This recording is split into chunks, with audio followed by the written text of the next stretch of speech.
عمرك قعدت لوحدك وفجأة سمعت حد بيناديك باسمك؟ تقعد تلف حواليك ومفيش حد.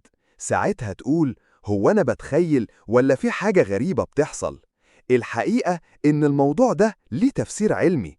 المخ ساعات بيعمل حاجة اسمها هلوسة سمعية بسيطة.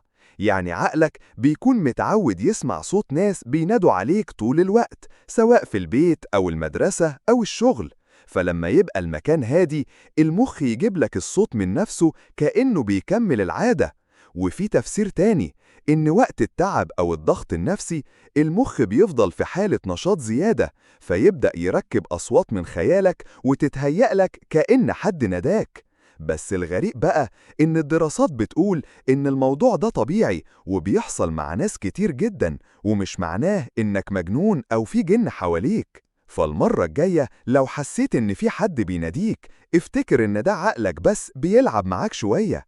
لو عجبك الفيديو ما تنساش تعمل لايك وتشترك في القناة عشان يوصلك كل جديد. وكان معاكو معلومة على السبورة.